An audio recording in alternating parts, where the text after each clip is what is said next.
Welcome back to another episode of Jacksonville Buzz's Buzzworthy Business. I'm Steve Strum. This morning we have Doug Wilder from Wilder Business Success. Good morning, sir. Good morning. Well, you know, I've known you for, I don't know, a decade. So back when I had hair and yours was a little darker.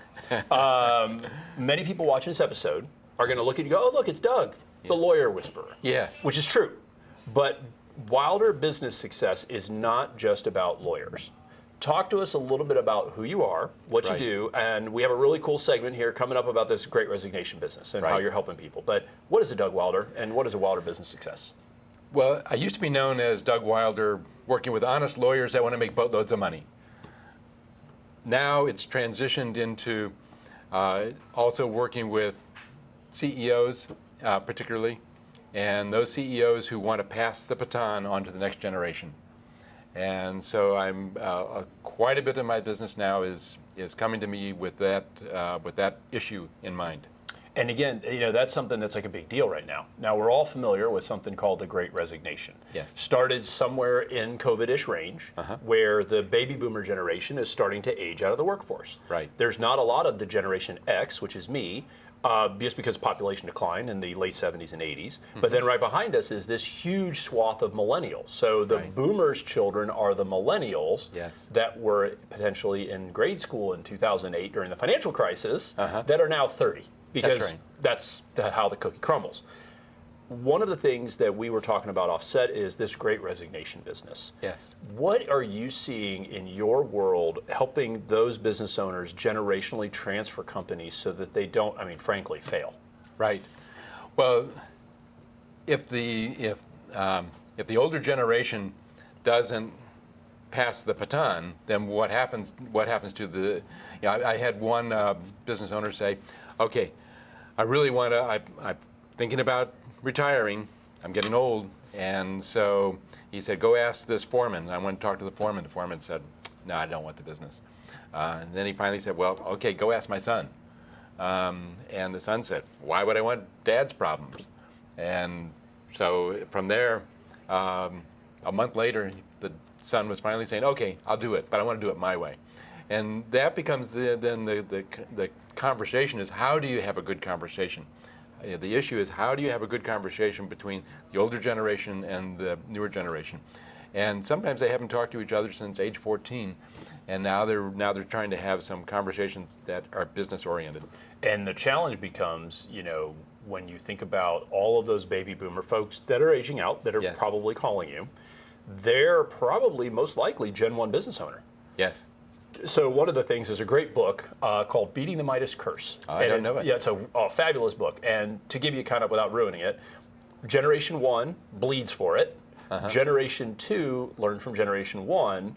Generation 3 spends all the money, and Generation 4 is drunk at the bar talking about how much money they used to have, right? It's true. And so I might have ruined the book for you, but it's somewhere in that area, and it's something that we're seeing a lot of just in society, is that we have such a wave of these people until 2030. 2024 is actually the high point of people exiting the workforce just from that boomer generation. Right. So somebody watching this, thinking, going, oh no, I have a situation, or I'm getting ready, or they might be in their 40s or 50s thinking, this might be a dialogue to have, because, you know, my son, to your point, might want to do it his own way, but I got like this 30 years over here of experience that's the right way. How do I blend the right way with the way that this young whippersnapper who's now 30 wants to kind of to make that company become, you know, viable, second generation, third generation. So that largest asset that dad or mom worked so hard for and sacrificed everything for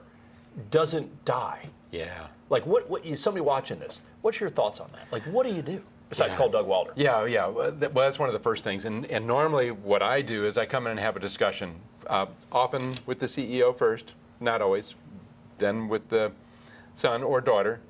And based on that, I'm able to assess whether there's any hope because what we're looking for is a change in perspective.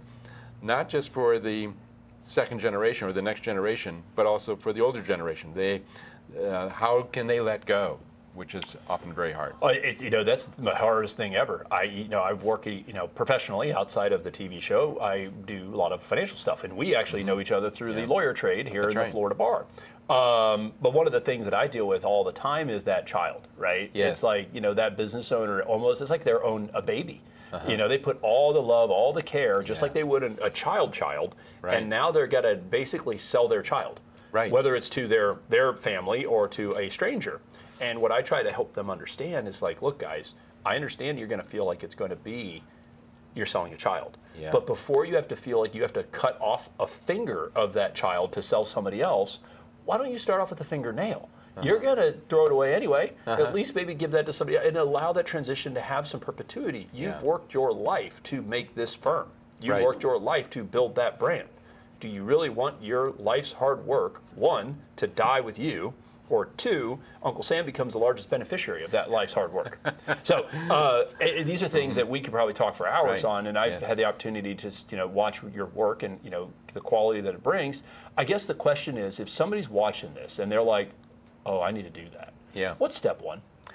Well, step one is, first of all, to have hope that they can have fun again, because normally there's a lot of stress involved.